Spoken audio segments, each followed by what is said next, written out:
What's going on, YouTube family? Today we're going to be talking about the downfall of Stellantis. Now, this is something that didn't just happen overnight. It literally took a series of serious boneheaded mistakes to get them to this point. So we're going to go over all that and talk about what they're trying to do to turn things around and if they can even do it in time to save the company. Now, the first fatal flaw that they did was actually hiring their old CEO, Carlos Travaris. This guy is literally the cause of 90% of the problems of currently what Stellantis is going through right now. So this guy was a complete bonehead, which I'll get into as we go on. But I want to start off with something that everybody can kind of get behind. Slowest selling cars in the United States. Now, I always like to use this matrix just to see kind of what's out there in the market. Now, from this chart, you can see that the slowest selling vehicle in the United States is a Dodge Ram 2500 with day supply of 392. Now, why is that? Now, one of the things I can tell you, it's because it's the average sales price of almost $70,000. This is a work truck for blue collar workers. It's something that people want to use to basically beat up, and it's kind of hard to beat up a $70,000 vehicle to use it for work. Because remember, this is a 2500, it's the heavy duty. But these are just some of the things that got Dodge out of touch. Now, through the years, Dodge has did a really bad thing with increasing the prices. Well, I shouldn't say Dodge, I should say Stellantis, because they did this on all their makes and models. And so we're going to kind of go over all those today and show you the first problem they had with this. Now, first, we're going to be talking about one of Stellantis' best sellers, which is the Jeep Wrangler. Now, one of the reasons why Wranglers were so popular is because they were affordable, they were extremely capable, and they were popular with not only daily drivers, but people using them on the weekends to do hiking, climbing, trails, off-roading, whatever the case may be. It was a fun, useful vehicle. Now, if we look at this chart, this is the big misconception, which I'll go into here in the beginning, or I'll go into here in a minute. Now, back in 2019, the MSRP for a base 2 model was $29,500. But if we fast forward to today, that same base model is $32,000. Now, I know a lot of people are like, oh, well, that's not that much of a jump. Where does this 30% that we keep hearing about come from? Well, this is the average price of what's on a lot. Now, you could order a base 2-door with no thrills, bottom line, but if you go to any Dodge dealership or Jeep dealership right now, I promise you, you will not see any 2-door base models. It's all going to be the 4 doors with all the bells and whistles, all the extras, and this is where you get into the Willys, the Rubicon, the Sahara, the Rubicon X, and of course the 392, with a whopping sales price tag of $101,000.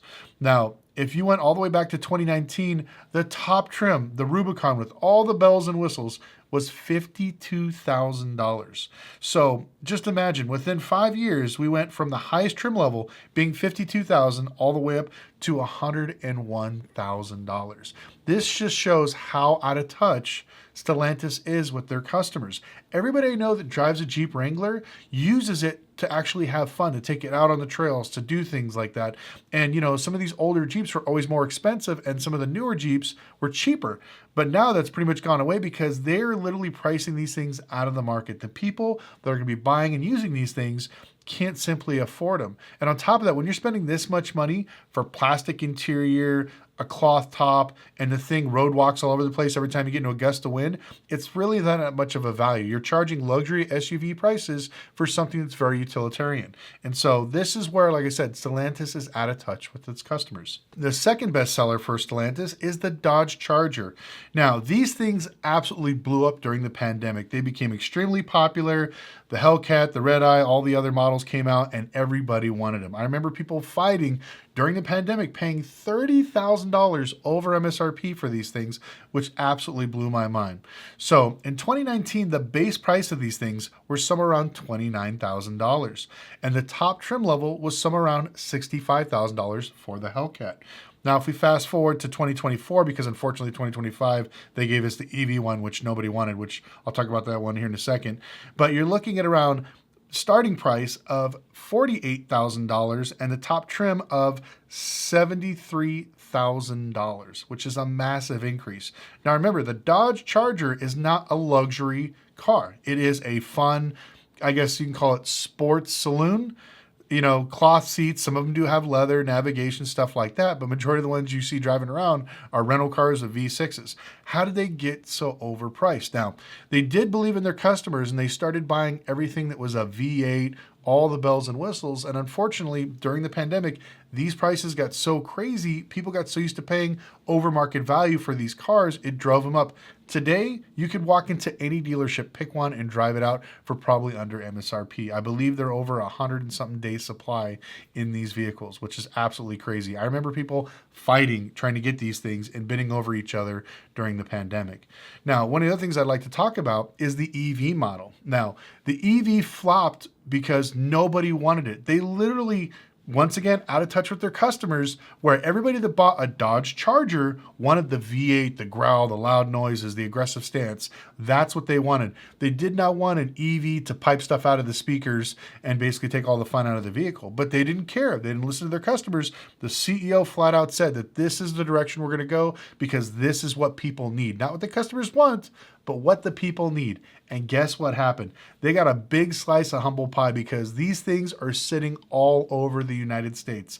I've had calls from dealerships here in Vegas and California offering me one with zero money down, either to do a fun lease or creative financing with, I think, almost $10,000 to $15,000 off just to get it off the lot. And they're still not selling because nobody wants it. They literally built a car that nobody wants. Now, the only silver lining to this is Tim Kuntz, the old CEO, is coming back, and hopefully they're going to stuff a V8 in there. The word has been out. They said they are as of next year. We'll just have to wait and see, but that's the only thing that's going to save the newer Dodge Charger. Now, the next car we're going to be talking about is Fiat's. Now, I'm not going to say much about it. I'm just going to show you a chart of the depreciation curve. And also to let you know, I believe it was 3 times in a row that they won the most unreliable car of the year. That is a horrible thing to win and to basically brag about. But now these things are pretty much flying out of the United States. Nobody's buying them. I think the only ones they're selling now are some of the EVs. But I remember the whole purpose of Fiat trying to buy Jeep, Chrysler, Dodge was to bring their cars over here so they could push them to the American public. And unfortunately, nobody wants them. Next, we're going to be talking about probably one of the most iconic models that Dodge has ever made, the Challenger. This literally gave birth to Mopar. So I remember my dad, his dream car is a 1971 Hemi Cuda, plum crazy purple, with the shaker hood and all that other fun stuff. So I grew up idolizing this particular car. I know now they're 1,000 horsepower and they have the aerodynamics of a brick, but people still love these things. It's an iconic car. And unfortunately, they absolutely killed it because the people that loved it, the enthusiasts, the people that wanted to turn wrenches in their garages, they took all that away by listening to not the customers, but people with too much money saying, we want more horsepower. Let's make this thing absolutely crazy. Let's give this thing 1,000 horsepower and basically make it unaffordable for any regular person to get. Now, if you look back here in 2019, you can get a base model for about $29,000. And if you got the crazy one that was fully loaded, Hellcat Red Eye, you're looking at about $79,000, which is still insane for a 2-wheel drive V8 muscle car. But if you fast forward all the way to 2024, because unfortunately they don't make them anymore, the Hellcat trim, they won't show you the lineup for the Last Call, the Red Eye, all these other, I can't remember how many models there are for the Challenger. But make a long story short, some of the MSRPs didn't even matter because they wanted $50,000 to $100,000 over MSRP to get the Last Call of these vehicles. Now, they literally royally screwed all their fans because they made it where it was just so unaffordable. Unless you are a collector or unless you had ungodly amounts of money, you basically alienated everything. Now, if you kind of see the trend, like I said, Stellantis is not really in sync with their customer base. They keep charging luxury car prices for stuff that has plastic all over the dash and the doors. It doesn't work that way. And the reason why they were selling these higher trim levels is because this is where they were making more money. Now, they had those record high profits for those few years during the pandemic, but they let that go to their head. Now they have the slowest selling cars of any manufacturer in the United States. That is another thing you don't want to have on your actual nameplate. Nobody's buying these things. Why? Because they're too damn expensive. Like I said, Stellantis literally priced themselves out of the market where they can't help people anymore. Now, the crazy thing is, what you're going to laugh at, guess what one of the cars are with the lowest supply and it's actually still moving? It's the Chrysler Pacifica. I didn't even know these things were still out there. I kind of laugh. I see them as rental cars every now and then. But for most transactions, we're seeing the Pacifica pick up. People are actually buying these things and moving around because they still have a use for it. But everything else Chrysler made basically is gone. Next, I'd like to talk about the Wagon Ear. Now, when these things came out, I thought they were really cool. The whole vibe looked neat. But when I saw how much dealerships were marking them up and wanting almost $150,000 to buy one of these things, I literally laughed and fell out of my chair. I feel sorry for whoever bought these things the first year or two. They are the highest appreciating Stellantis vehicle out of all of them, even more than Fiat. Within the first year, you could lose over 25% of value just like that. Second year, an additional 31%. So you're less than 2 years and you're 50% of your value. And that's if you bought it without MSRP markup, which most dealers did. So there are tons of these things rolling around with $100,000 loans that are worth about $40,000 now. You can get on any website, Car Gurus, you will see these Wagon Ears literally sitting all over every single dealership. Once again, they were so out of touch with their customer base, building this massive 3-row SUV, thinking that this was going to, change the game and they're going to make even more money. I don't know why Stellantis did this. The only person I can blame is the CEO, because just from that short, brief time that they were selling all these cars during the pandemic, they literally let that cloud their judgment and basically screwed themselves. Now, this was just another sign of Stellantis being out of touch with their customers. Now, one thing that I have to say that I saw that they did that unfortunately kind of blew up in their face was they realized that all the vehicles they were making were extremely expensive, but they didn't have anything affordable. So they came out with the Hornet. They're like, oh, this is going to be great. People are going to want this. We're going to make it fun and make it cool for kids. And those things flopped incredibly hard. I mean, harder than like a fat kid running after an ice cream truck. Nobody wanted these things. I see them still today sitting at dealership lots that are 1 year to 2 years old. I see them at the auction every single week with like 1,000 miles. So I don't know if they're bad cars. I haven't really done much research into them, but I just know that nobody I know has one, so I can't even drive it to see what it's like. I tried to look for one on Turo. Couldn't even find one there because nobody bought one that rented out either. So these things must be absolutely horrific for people not to actually want to keep, and why they're such a big sales flop. But at least they tried to do something that's a little bit more affordable.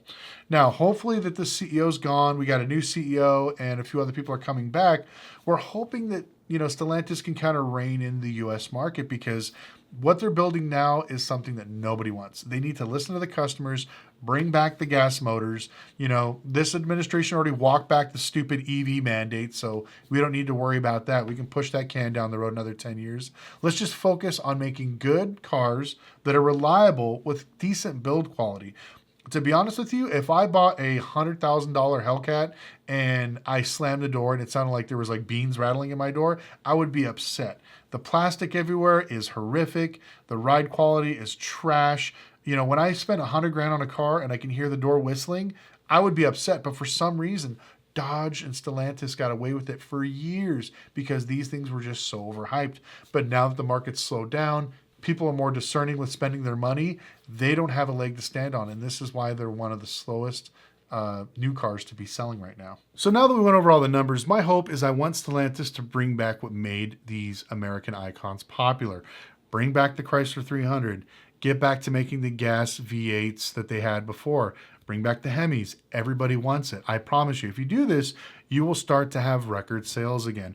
On top of that, these crazy top-level trims, you need to knock it back. The reason why there's so many trucks out there, especially Dodge Ram 1500s, is because you can't find a basic work truck. Everything is some crazy, fully loaded model where if I walk into a lot and I have to spend $44,000 for a work truck, it doesn't make any sense. And they're one of the most expensive trucks in the U.S. market. On top of that, like I said, the build quality, this new 6-cylinder motor that people are making fun of, and this 4-cylinder turbo diesel that they got pushing around there, all these things are basically going to fail. And it's like, stop, go back to what you're good at, quit trying to reinvent the wheel, and hopefully they can keep this brand alive. But I'd love to know your opinion in the comment section below. What is your feeling of Stellantis? Do you feel like they totally mishandled Dodge, Chrysler, Jeep, And what about Fiat? Do you think Fiat's going to last another few years? Because like I said, they're cool looking cars. I think they're affordable. I had a few Fiat Abarths. Those were really cool, but nobody wants them anymore, and you can't sell them. And the only one that's selling is the Abarths. All the other Pop 500s and the other ones, nobody wants. So this is something that's, going to have some issues. Alfa Romeos, I didn't get into them because unfortunately, I don't know a lot of people that bought them. I have drove a few myself. They are nice cars, but I just can't justify the price when you get other cars with a real brand name for the same cost. Anyways, once again, thank you guys so much for watching, and we'll see you next video.